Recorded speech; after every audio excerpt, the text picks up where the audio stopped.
Assalamualaikum warahmatullahi wabarakatuh. Bersyukur kepada Allah dengan mengucapkan Alhamdulillahirrabbilalamin. Berselawat kepada baginda Rasulullah Muhammad Sallallahu Alaihi Wasallam dengan mengucapkan Allahumma sholli ala Sayyidina Muhammad wa ala ali Sayyidina Muhammad. Ma'asyiral muslimin di mana saja berada, kembali lagi dari Dusun Bikokoro, Kecamatan Parangloe, Desa Lonjoboko, Kabupaten Goa, dari Kompleks Masjid Nurul Ilmi Bikokoro. Saya ingin membagikan tazkirah, pesan-pesan kebaikan. Hari ini hari Kamis tanggal 22 Juli tahun 2021 bertepatan dengan 12 Zulhijjah 1442 Hijriah. Ma'asyiral muslimin yang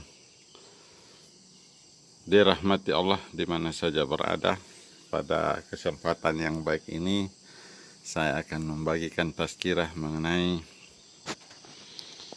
bagaimana menghadapi COVID-19. Jadi seperti yang kita ketahui, di negeri kita tercinta Indonesia ini sudah masuk tahun kedua COVID-19. Jadi saya ingat persis tanggal 27 Februari tahun 2020 di Jakarta mau berangkat umroh itu batal karena kerajaan Arab Saudi itu menutup bandaranya karena takut wabah COVID itu masuk menjalar ke penduduk Arab Saudi melalui pintu-pintu kedatangan internasional. Indonesia sendiri kelihatannya tidak pernah menutup bandaranya seperti Arab Saudi, sehingga bahkan tenaga kerja yang ditenggarai membawa COVID itu, terutama dari Republik Rakyat Cina, itu bebas masuk ke Indonesia sampai sekarang. Sehingga yang terjadi kemudian adalah wabah COVID di Indonesia lebih sulit dikendalikan. Apalagi pintu masuk di Indonesia ini banyak pulau, banyak kedatangan, sehingga dari mana-mana tempat COVID menjalar. Sehingga seperti yang kita lihat sekarang, banyak diberitakan susah mendapatkan tempat tidur di rumah sakit karena banyaknya pasien daripada COVID-19. Jadi bagaimana kita selaku umat mayoritas di Indonesia, umat Islam, menghadapi COVID ini? Yang terbaik adalah kita mematuhi protokol kesehatan, yaitu menjaga jarak, memakai masker, sering berwudu untuk mensucikan diri sehingga wabah COVID itu tidak menjalar ke keluarga-keluarga kita. Karena COVID ini bukan makhluk hidup yang datang untuk tanpa tujuan. Dia didatangkan Allah sebagai suatu ujian, sebagai suatu cobaan buat umat Islam, terutama di Indonesia, karena pemerintah sendiri tidak menutup bandara sehingga orang yang membawa COVID itu bebas masuk ke Indonesia. Jadi wajar kalau Indonesia banyak yang terkena karena ini tidak kelihatan siapa yang bawa COVID, ya. COVID-nya tidak kelihatan, tetapi yang kelihatan sekarang orang yang tertular itu, terpapar itu banyak.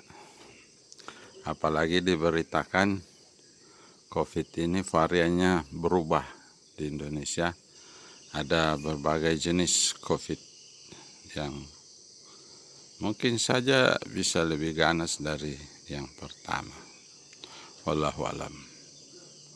Tetapi kita umat Islam sudah diberitakan oleh baginda Rasulullah Muhammad SAW pada akhir zaman cobaan itu bergulung-gulung, timpa menimpa seperti gelombang laut yang tiada henti. Itulah yang terjadi sekarang. Anak-anak kita tidak pergi sekolah, ya, itu sudah 2 tahun ini. Anak-anak kita tidak kuliah, ya, karena dikhawatirkan kalau berkumpul, berkerumun bisa kena COVID. Masjid-masjid di Jawa, bahkan Idul Adha di Jawa beberapa hari yang lalu itu, ya 2 hari yang lalu, itu ditiadakan untuk mencegah penularan COVID ini.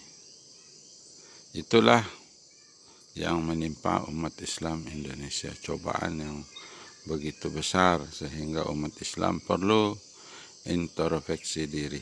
Yang mengaku dirinya Islam, apakah itu pejabat negara, polisi, jaksa, menteri,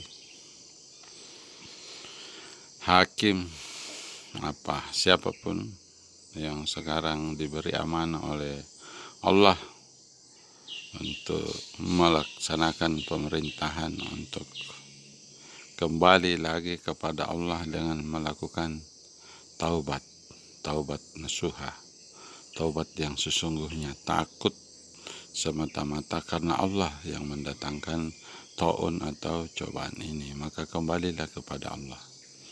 Indonesia ini oleh Profesor Salim Said digambarkan tidak takut sama Allah.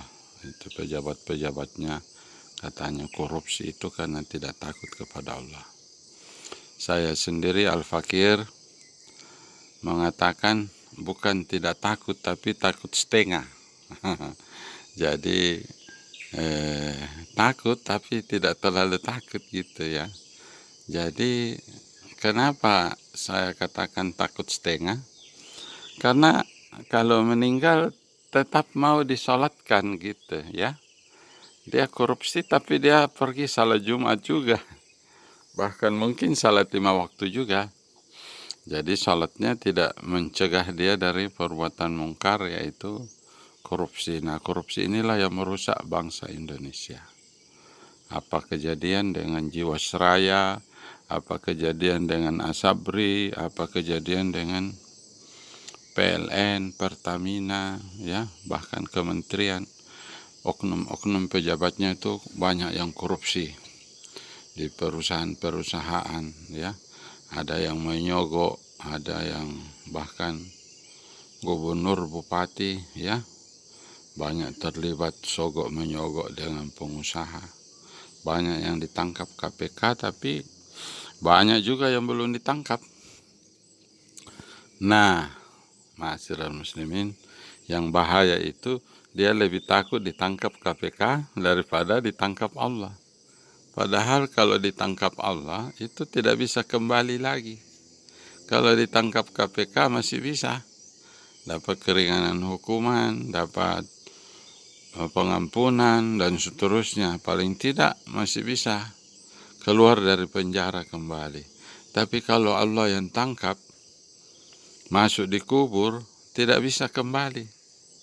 Tidak pernah ada kejadian, ma'asyiral muslimin, di zaman umat Muhammad Rasulullah SAW, orang ditangkap sama malaikat pencabut nyawa, terus dia kasih tahu, bro, jangan dulu, saya mau tobat dulu. Nah, itu jadi tidak bisa. Kalau sudah waktunya ya diambil. Yang beruntung itu ya umat Nabi Musa, ma'asyiral muslimin. Dalam surah Al-Baqarah diceritakan bagaimana umat Nabi Musa itu hidup mati. Artinya hidup lalu mati, lalu dihidupkan lagi, lalu mati, lalu dihidupkan lagi. Jadi bisa berkali-kali hidup, berkali-kali mati. Nah, waktu mereka menyembah sapi betina yang dibawa oleh Samiri, dia disuruh bunuh diri sama Allah. Maka mereka semua bunuh diri. Mati semua. Maka Nabi Musa melapor kepada Allah Tabarak di lembah suci tua di Bukit Tursina. Mohon untuk dihidupkan lagi. Karena kalau tidak dihidupkan tidak ada yang menyembah Allah Tabarak. Maka Allah dengan kasih sayangnya menghidupkan lagi umat Nabi Musa yang sudah mati bunuh diri itu. Lain waktu dikisahkan ada 80 pendeta, rahib-rahib Yahudi itu pengen juga ketemu Tuhannya Musa, kata mereka dalam percakapan. Kami sempurna, kami punya keimanan kalau kami ikut juga mau ketemu bicara-bicara sama Allah Tabarak. Maka Allah mengirimkan halilintar, petir, sehingga 80 pendeta itu mati bergelimpangan. Nabi Musa lari lagi ke Bukit Tursina di lembah suci tua melapor sama Allah agar dihidupkan lagi nih pendeta-pendeta yang menjadi penceramah di tengah-tengah umat. Maka Allah menyetujui dihidupkan kembali pendeta-pendeta itu. Jadi itu zaman Nabi Musa, zaman Nabi Muhammad Rasulullah Sallallahu Alaihi Wasallam tidak diceritakan ada ulama-ulama meninggal lalu hidup lagi. Di Indonesia ada ulama kita, Buya Hamka sudah meninggal. Ada belum lama ini Kiai Haji Arifin Ilham sudah meninggal. Ada Tengku Zulkarnain, Kiai Haji Tengku Zulkarnain sudah meninggal. Ada Syekh Ali Jaber yang bercita-cita 1 juta tahfiz juga sudah meninggal. Itu tidak akan kembali lagi, walaupun di dalam Al-Quran disebutkan jangan kamu mereka meninggal, mereka sebenarnya hidup di sisi Allah. Memang di dalam kitab Ruh yang terkenal ditulis dengan sangat indah tentang ruh orang-orang yang meninggal fisabilillah, jihad fisabilillah. Itu diceritakan mereka hidup di sisi Allah di tempat-tempat yang tinggi di surga, di dalam paruh burung yang berwarna hijau, di Iliyin, di tempat yang tinggi dalam surga. Tapi itu nanti saja kita konfirmasi kepada Allah Tabarak kalau kita termasuk humul muflihun, orang yang beruntung masuk ke dalam surga, sehingga kita bisa mengetahui nantinya di sana. Sekarang ini kembali ke COVID ini yang paling bagus ya. Kalau ada kesempatan vaksin lah.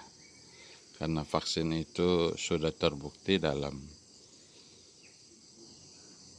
kisah manusia itu berguna. Jadi ada vaksin polio, vaksin cacar, vaksin meningitis, dan rupa-rupa vaksin itu adalah penemuan kedokteran modern dan berhasil. Jadi sekarang COVID-19 ada vaksinnya.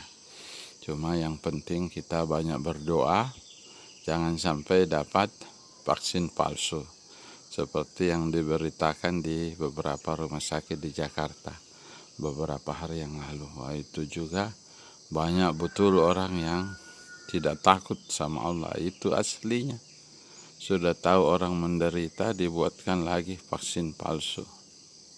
Padahal orang-orang itu berharap mendapatkan kekebalan tubuh dari penyakit COVID, maka mereka datang untuk divaksin. Oleh sebab itu tanggung jawab pemerintah sekarang yang diberi amanah oleh Allah Tabarak dan juga rakyat Indonesia untuk memastikan rakyatnya mendapatkan vaksin. Dan saya rasa Bapak Presiden sudah memastikan seluruh masyarakat boleh vaksin dengan gratis. Ikuti saja petunjuk-petunjuk yang telah diberikan.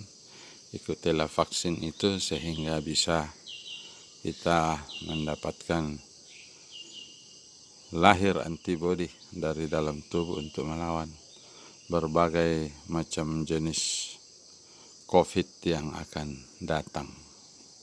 Itu satu ikhtiar Ikhtiar yang lain, ma'asyiral muslimin, bagaimana kita senantiasa mendekatkan diri kepada Allah. Karena dalam akhir zaman ini berlaku ketentuan dari baginda Rasulullah Muhammad SAW. Orang paginya beriman, malamnya bisa kafir.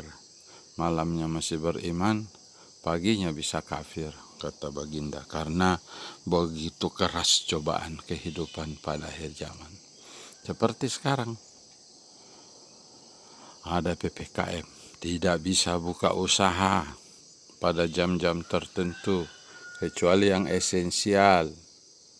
Ada tidak bisa melakukan pergerakan kemana-mana, dibatasi karena ditakutkan COVID ini semakin menjalar. Nah, itu jadi memang ujiannya berat. Ada kuliah-kuliah mahasiswa tidak bisa.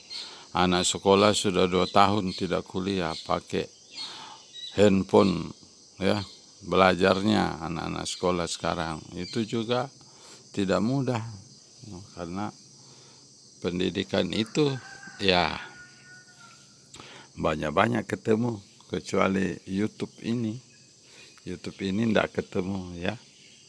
Jadi memang ilmunya melalui YouTube itu jangan dianggap remeh juga. Banyak juga ulama-ulama menganggap remeh belajar di YouTube. Justru di YouTube itulah sekarang yang diperlukan. Tidak ketemu muka tapi bisa mendengar ceramah Ustaz Adi Hidayat, bisa mendengar ceramah Profesor Ustaz Abdul Somad, bisa mendengar ceramah para imam di Masjidil Haram, para mubalik yang terkeren di dunia seperti Dr. Zakir Naik, itu melalui YouTube. Dan itu sanadnya sahih karena yang berbicara adalah para ulama. Ulama itu adalah orang yang takut kepada Allah, karena dia tahu semua apa yang dia ucapkan itu akan diminta pertanggungjawaban kelak di hadapan Allah Tabarak. Dan ulama selalu berdoa supaya dia tidak menyesal di hari kemudian. Dia tidak ingin berkata, yaqulu ya laitani qaddamtu li hayati. Alangkah baiknya sekiranya hidupku ini dulu di dunia aku isi dengan banyak melakukan kebaikan-kebaikan. Jadi sekarang itu yang penting, jangan sampai orang menyesal di hari kemudian karena tidak melakukan banyak kebaikan. Umur kita di Lauh Mahfuz, ma'asyiral muslimin, sudah ditentukan. Tetapi ada 3 perkara yang bisa menyebabkan umur itu berubah-ubah di tangan Allah Tabarak. Yang pertama adalah silaturahim, atau orang yang suka menyambung tali persaudaraan. Nah, itu bisa berubah umurnya karena kegemaran itu. Ada juga orang yang kuat dan rajin bersedekah karena Allah. Nah, itu juga di banyak kisah-kisah disebutkan bagaimana seorang yang tadinya sudah ditentukan akan meninggal itu ditambah 70 tahun karena dia menyelamatkan segerombolan semut. Kemudian ada juga karena doa. Jadi yang saya mau sampaikan pada kesempatan ini, menghindar dari tahun itu dengan doa. Jadi doanya yang umum saja, biasa diajarkan juga oleh Al-Mukarram Profesor Abdul Somad. Doa pagi dan petang, jadi dibaca habis salat subuh dan habis salat asar, ma'asyiral muslimin. Karena malaikat penjaga itu 2 sip subuh dan sip asar. Nah, itu bacaannya Bismillahillazi la yadurru ma'a ismihi say'un fil ardi wala fis sama'i wa huwas samiul alim. Itu dibaca 3 kali. Bahwa dengan kalimat Allah tidak ada sesuatu yang dapat membahayakan baik di dunia maupun di langit. Sesungguhnya Allah Maha mendengar lagi Maha mengetahui. Itu kita wiridkan setiap pagi dan petang supaya terhindar dari bahaya, kan COVID ini bahaya. Kemudian yang kedua, jangan lupa membaca Qul huwallahu ahad Allahus somad lam yalid walam yulad walam yakul lahu kufuwan ahad. Disebutkan dalam riwayat tentang Qul huwallahu ahad ini, bahkan orang yang membacanya 50 kali itu diampuni dosanya 5 tahun. Kalau membacanya 200 kali diampuni dosanya 50 tahun. Itu di dalam kitab tafsir Imam Ibnu Katsir tentang surah Al-Ikhlas atau Qul huwallahu ahad. Kemudian jangan juga lupa membaca Qul a'udzu birabbil falaq dan Qul a'udzu birabbin nas. Dan yang paling keren dari semua itu adalah doa baginda Rasulullah Muhammad Sallallahu Alaihi Wasallam untuk dijauhkan dari gangguan-gangguan dan bisikan-bisikan serta setan tidak bisa mendekat, yaitu Al-Quran Surah Al-Mu'minun ayat 97-98. Wa qul rabbi a'udzu bika min hamazatis syayatin wa a'udzu bika rabbi an yahdurun. Aku berlindung kepada Allah dari bisikan-bisikan setan, dan aku berlindung pula kepada Allah dari keadaan setan mendekati saya. Jadi setan berbisik itu ada 7 lubangnya, mata kanan, mata kiri, telinga kanan, telinga kiri, hati, pikiran, dan handphone. Ma'asyiral muslimin. Kalau setan mendekat ada 4, dari depan, dari belakang, dari kiri, dan kanan. Jadi total ada 11 penjaga yang menjaga kita. Jadi kalau ada COVID datang, dibawa sama setan, itu tidak bisa mendekat. Karena seluruh sudut dijaga oleh malaikat penjaga. Saya menyebutnya malaikat 97, malaikat 98 dari surah Al-Mu'minun. Ma'asyiral muslimin. Disebutkan kalau orang ingin berbicara di depan orang banyak itu dia mesti baca ini supaya dia terhindar dari bahaya lidah, terutama bahaya tentang dusta. Bahkan di dalam kitab Ihya tentang adab-adab bersuci itu bacaan ini mesti dibaca supaya pada saat kita sholat nanti wudu kita itu sempurna sehingga kita tidak diganggu oleh bisikan-bisikan setan. Bacaannya a'udzubika min hamazatis syayatin wa a'udzubika rabbi an yahdurun. Jadi kalimat wa qur rabbinya dihilangkan jadi langsung a'udzubika min hamazatis syayatin wa a'udzubika rabbi an yahdurun. Itu ditulis dengan sangat indah dalam kitab Imam Al-Ghazali Al-Mukarram, semoga dirahmati Allah.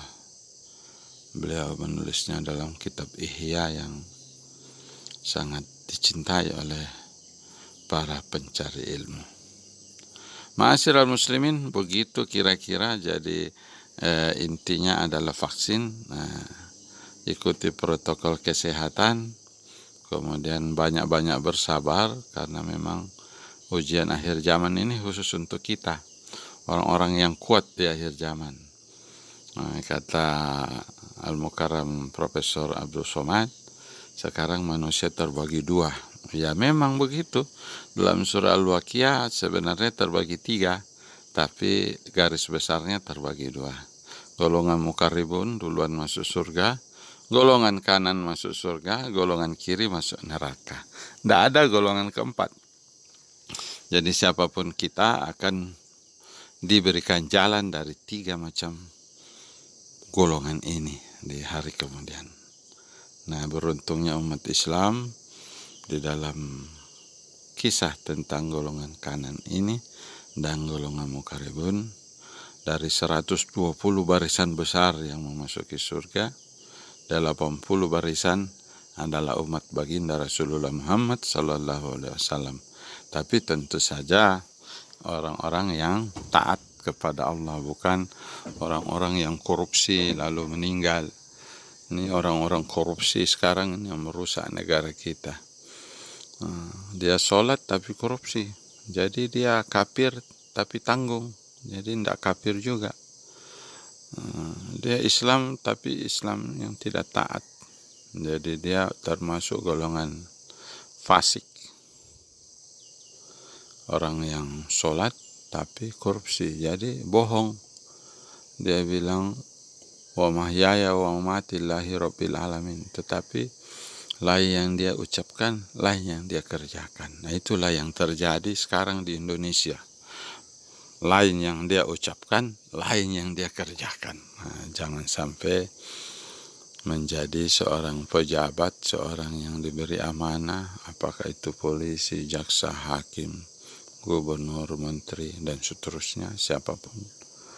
Itu lain yang diucapkan, lain yang dikerjakan. Jadi itu masalah besar. Karena dalam Islam yang benar itulah adalah dibenarkan oleh hati, diucapkan oleh lidah, dikerjakan oleh anggota tubuh. Jadi itu disebut dengan iman Islam yang benar.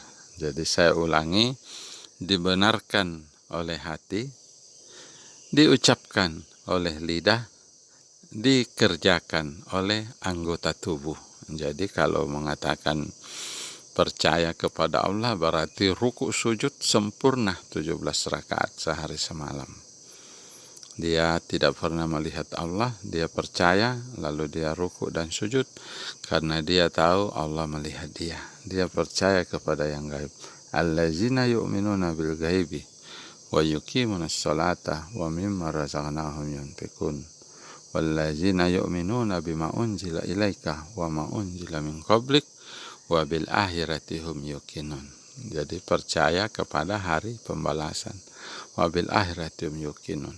Ulaika ala hudam mir rabbihim wa ulaika humul muflihun. Mereka itulah orang yang beruntung. Ma'asyiral muslimin di mana saja berada, mudah-mudahan kita senantiasa mengokohkan keimanan kita dan semakin yakin bahwa memang kita di atas dunia ini sebentar saja dan akan masuk ke dalam tanah, lalu dibangkitkan dengan terompet sangkakala malaikat Israfil, dengan serta-merta kita menghadap kepada Allah Tabarak di pelataran kiamat, membawa seluruh perbuatan baik dan buruk kita untuk diadili di pengadilan akhirat. Jadi kata Habib Rizik, ketika divonis 4 tahun, ya sampai ketemu di pengadilan akhirat.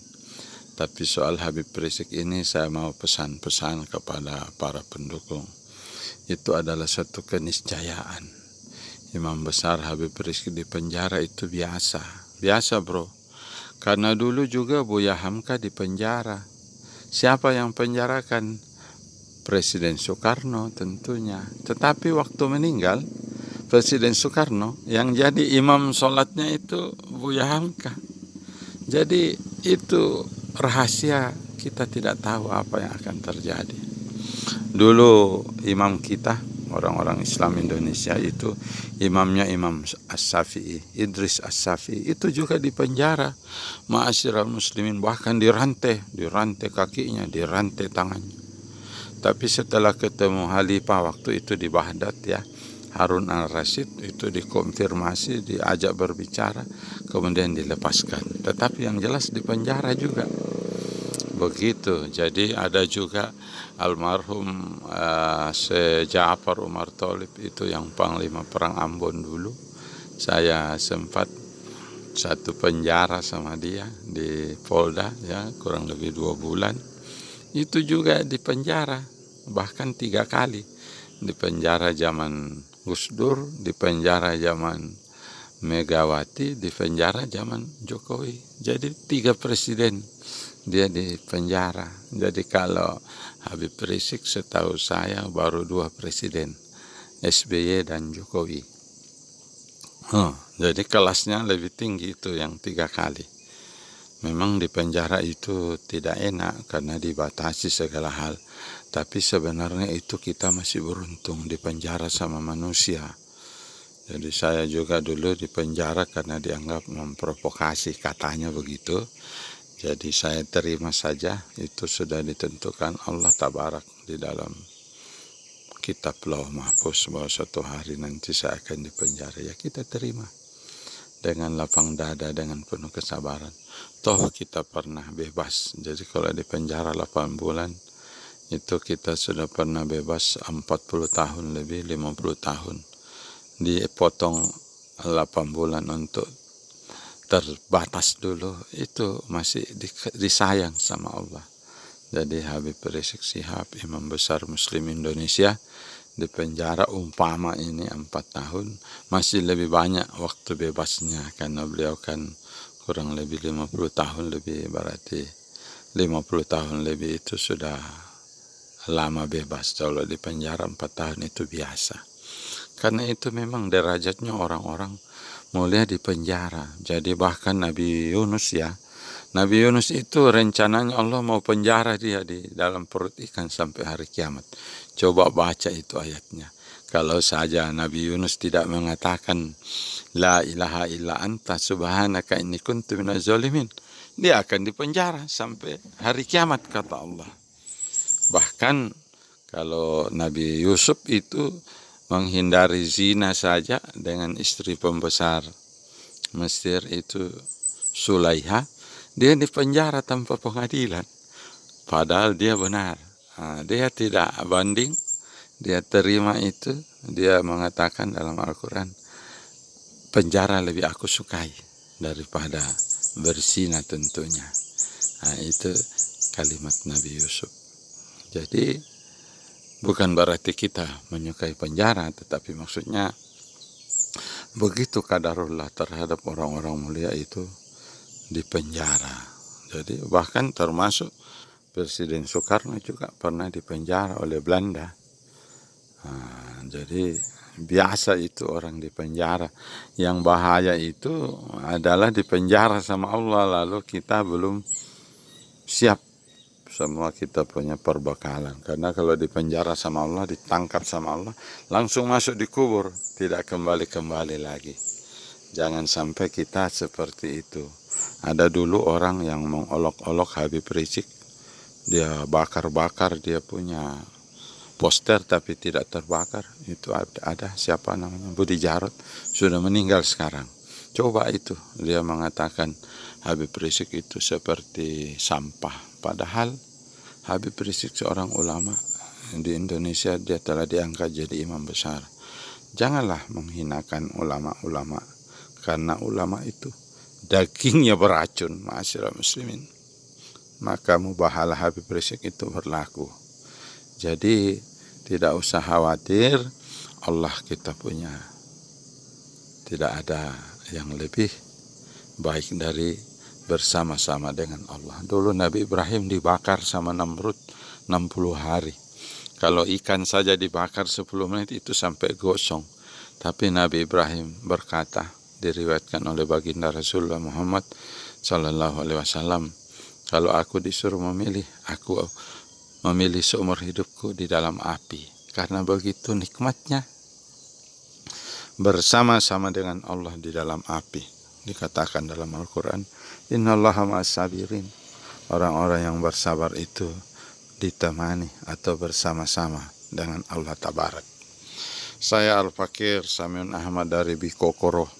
Ini 30 menit cukup panjang, tapi tidak apa-apa. Semoga membawa hikmah buat kita. COVID ini membawa kesadaran kita untuk kita taubat nasuha. Siapapun kita yang mencintai negeri kita Islam, Indonesia. Jadi Indonesia ini negeri Islam. Karena 80% lebih penduduknya adalah orang-orang Islam. Wallahu a'lam bishawab. Assalamualaikum warahmatullahi wabarakatuh.